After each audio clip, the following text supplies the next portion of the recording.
اچھا یہ مجھے بتائیں کہ ایک ہمارا رومانٹسزم تھا شروع میں بھی پیپلز پارٹی کے ساتھ، اور کہ اس میں بات بھی بے نظیر بھٹو اور روشن خیال اس رومانٹسزم کی ایک بہت بڑی وجہ شہید بی بی تھی، ان کی سیاست تھی. اور آپ بھی ظاہر ہے مرکزی قیادت کے بالکل ساتھ رہے ہیں اور ترجمان بھی تھے ایک دور میں آپ بلاول بھٹو زرداری صاحب کے بھی.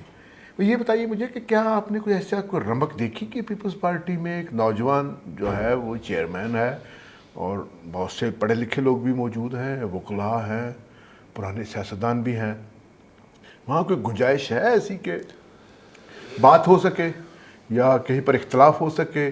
جب بلاول بھٹو صاحب نے 2014 کی بات ہے، انہوں نے جب باغ دوڑ سنبھالی، تعلیم مکمل کر کے واپس آئے،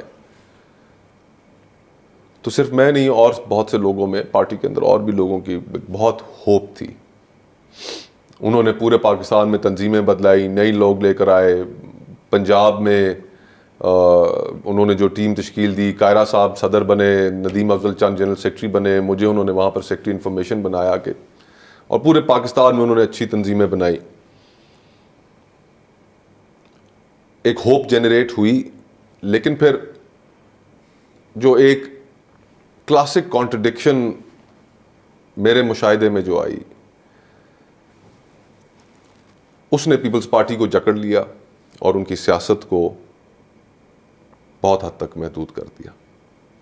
وہ تھی ایک کانسٹنٹ ٹسل پبلک کی پالیٹکس اور پاور پالیٹکس کے درمیان. پبلک کی پالیٹکس کے تقاضے اور تھے، پبلک جو بات سننا چاہ رہی تھی وہ بات ہم کر نہیں پا رہے تھے، اس لیے کہ پاور پالیٹکس کے تقاضوں کے تحت اگر وہ بات ہم کریں تو پہلا کام ہی انہوں نے یہ کرنا تھا کہ مقدمات کھول دو، سندھ حکومت فارغ کر دو. تو وہ جو ایک سٹرگل ہے، اس سٹرگل کا شکار میرے خیال سے کافی حد تک بلاول صاحب کی پالیٹکس ہوئی. اور اس وجہ سے جو باقی ملک کے حصے ہیں، پنجاب پاور ہاؤس ہے، I mean whether we like it or we don't، میں خود اس چیز کا حامی نہیں ہوں کہ ایک صوبے کو اتنی اہمیت حاصل ہو کہ وہ پورے ملک کی فیڈریشن کی جس کو چاہے حکمران بنا دے. پنجاب کے اندر مقبولیت حاصل کرنے کے لیے اس پاور ہاؤس میں ہم وہ گفتگو نہیں کر سکے. ہمارے لیے، پیپلز پارٹی کے لیے آج بھی جو پہلی ترجیح ہے ان کی، وہ سندھ حکومت ہے. اور پھر دیکھیں یہ جو دور ہے، یہ سوشل میڈیا کا دور ہے، معلومات تک رسائی آپ لوگوں کی روک نہیں سکتے. آپ کو جو بھی مینڈیٹ ملا ہے اس کے نتیجے میں لوگوں تک ڈیلیوری پہنچانا، وہ اس میں I would have to admit کہ زمین آسمان کا فرق ہے لاہور اور کراچی میں.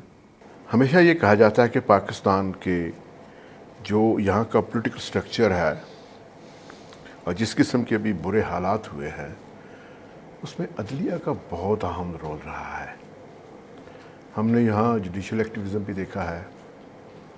آج کل جو عدلیہ کی حالت ہے یا جو صورتحال ہے، اس پہ کچھ آپ کمنٹس کرنا چاہیں گے؟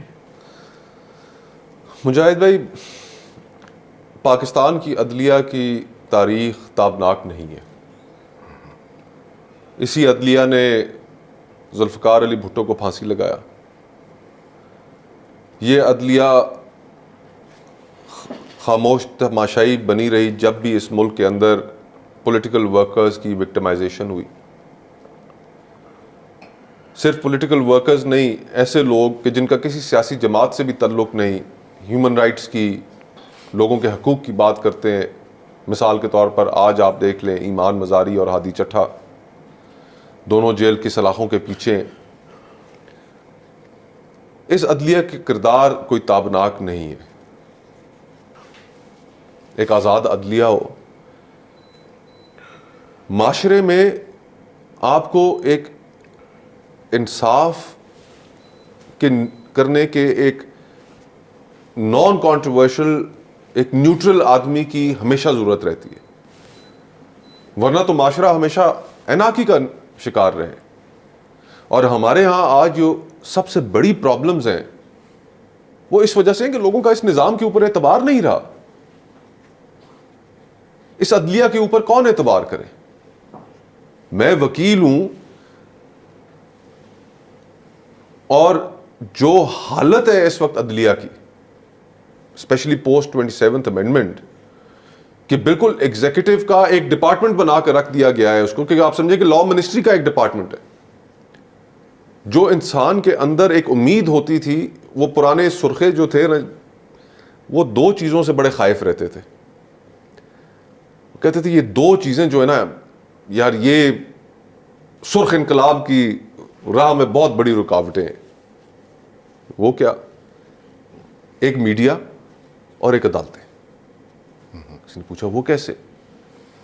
کہ لوگ اپنی بھڑاس جو ہے یا تو وہ میڈیا کے ذریعے نکال لیتے ہیں,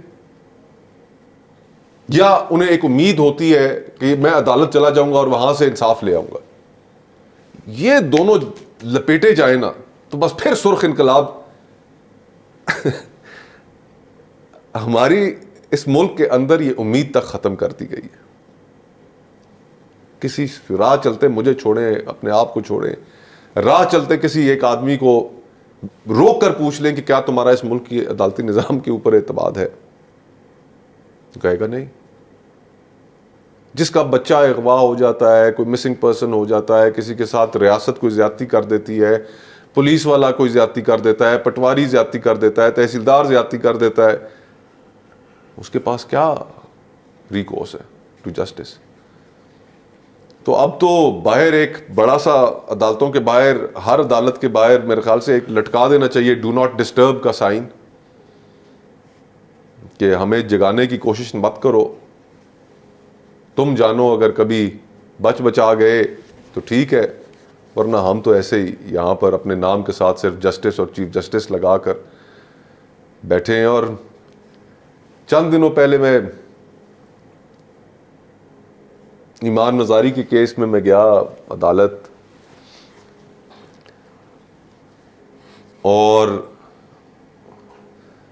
عدالت کی کارروائی شروع ہونے سے پہلے جب کورٹ بیٹھی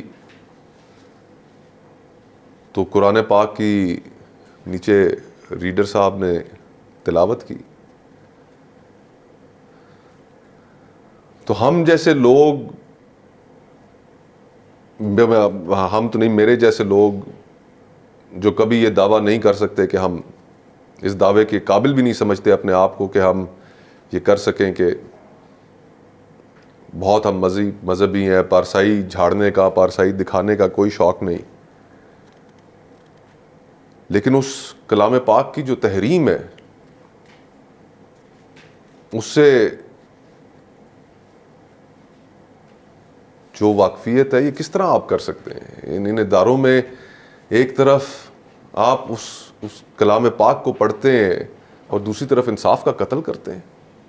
یہ پیچھے جو آیتیں لکھ کے لگائی ہوتی ہیں, میں تو حیران ہوتا ہوں کہ یہ اندر سے انسان کا ضمیر نہیں جاگتا, یہ کس طریقے سے کس طرح کر لیتے ہیں. یہ وہی قومی اسمبلی, اوپر 99 نام لکھے ہیں اللہ سبحانہ تعالیٰ کے, اسی کے نیچے کھڑے ہو کر ساروں نے حلف لیا اور سب کو پتا تھا کہ ہم جھوٹا حلف لے رہے ہیں. تو